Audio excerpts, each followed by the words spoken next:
Hi friends, welcome to Zero to Hero Family.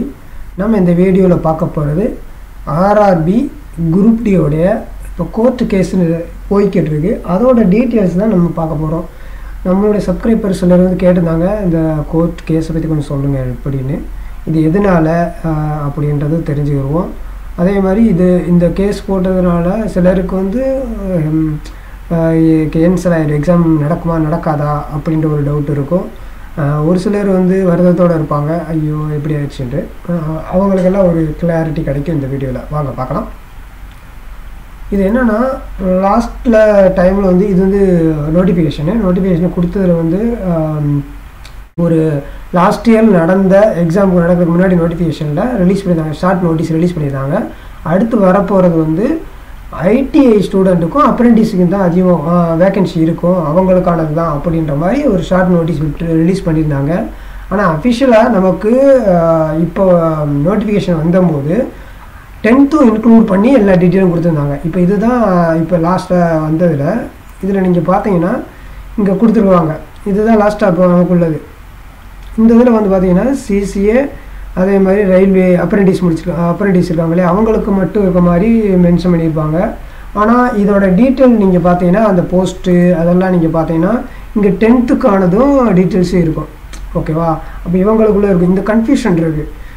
அவங்க முன்னாடி ஒரு ஷார்ட் நோட்டீஸை கொடுத்ததில் வந்து வெறும் ஐடி அப்ரெண்டிஸ் மட்டும்தான் இருக்குன்னு சொல்லியிருந்தாங்க. இங்கே 10th இருக்குது. அப்போ இவங்களும் வர்றாங்க அப்படின்ற போது இதில் என்னன்னா இப்போ ஐடி ஸ்டூடெண்ட்டும் அப்ரெண்டிஸ் ஸ்டூடெண்ட் என்ன நினைக்கிறாங்கன்னா, இப்போ 10th பீப்புள் வந்து உள்ளே ஜாயின் பண்ணாங்கன்னா நமக்கு காம்படிஷன் அதிகமாகும் அப்படின்ற ஒரு தாட்டில் இவங்க ரைஸ் பண்ணிட்டாங்க, கேஸ் அப்ளை பண்ணியிருக்காங்க.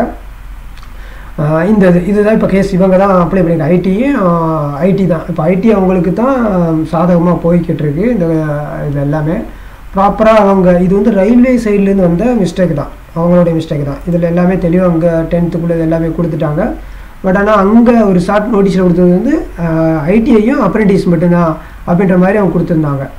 அதுதான் மெயினானது. இப்போ இவங்க தான் கேஸ் ரைஸ் பண்ணிட்டாங்க. இது என்னென்னா இப்போ இவங்கெல்லாம் வந்தாங்கன்னா எங்களுக்கு போட்டி அதிகமாகும், அப்போ எங்களோட வேகன்சியை வந்து அவங்க எடுத்துருவாங்க அப்படின்ற மாதிரி ஒரு இதில் போகுது. அதுதான் இது வந்து கோர்ட்டோடையது, டெல்லியில் தான் நடக்குது. இதை பற்றி ஹியரிங் எல்லாமே போய்க்கிருக்கு. அதோட டீட்டெயில்ஸ் தான் இது. இதில் இவங்க என்ன தெளிவாக சொல்கிறாங்க அப்படின்னா, இங்கே பார்த்தீங்கன்னா லாஸ்ட்டில் இது 10th லெவல் வரைக்கும் கொடுத்துட்டு வச்சுருக்காங்க. ஓகே, 10th பாஸ்ன்ற மாதிரி சொல்லியிருக்காங்க. இப்போ இதில் இவங்களுடைய டீட்டெயில்ஸோடையும் கொண்டு வரணும், இவங்களும் டீட்டெயில்ஸ் எல்லாமே சப்மிட் பண்ண வேண்டியது இருக்கும். ஹியரிங் வந்து நமக்கு 28ஆம் தேதி வர்றதா சொல்லியிருக்காங்க. இது ரெண்டுமே முதல்ல சொன்னது இதெல்லாம் அதோட டீட்டெயில் சொல்லியிருக்காங்க. இப்போ அவங்கள விசாரணையில் 28 மார்ச்சில் நடக்குது, டெல்லியில் நடக்குது. ஓகேவா? இதுதான் ஃபைனலாக நடக்க போகுது. இது டெல்லியில் ஹியரிங்கில் இருக்குது. இப்போ இதில் 2 இது வரும். ஒன்று நீங்கள் நல்லா பார்த்தீங்கன்னா இந்த நோட்டிஃபிகேஷனை மொத்தமாக கேன்சல் பண்ணிவிட்டு புதுசாக ரிலீஸ் பண்ணணும்.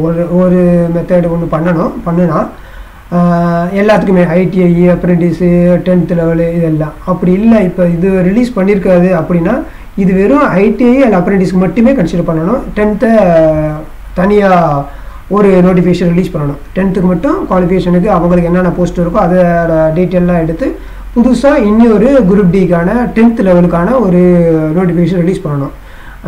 வந்தால் அப்படி இல்லை அப்படின்னா இதுலேயும் இவங்களும் ஆட் பண்ணி இவங்களுடைய வேகன்சி என்ன எவ்வளோ இருக்கோ, இப்போ 32,000 வந்துருக்கு இல்லையா, நார்மலாக நம்ம கேள்விப்பட்ட அளவுக்கு ஒரு 58,000 வேகன்சி கிட்ட வர்ற மாதிரி சொல்லியிருந்தாங்க. அப்போ அது எல்லாமே இன்க்ளூட் பண்ணி இந்த இதுலேயே கூட அப்டேட் பண்ணி அனுப்ப வேண்டியது இருக்கும். மறுபடியும் ஒரு அப்டேட் பண்ணுறது கூட வாய்ப்பு இருக்குது. இது எப்படி வேணாலும் நடக்கலாம். இந்த 3 சினாரியோவில் எது வேணாலும் நடக்கலாம். நமக்கான ரிசல்ட் வந்து 28ல் தான் தெரியும். கோர்ட்டில் என்ன முடிவு சொல்கிறாங்க அப்படின்றது அப்போ தான் நமக்கு தெரியும்.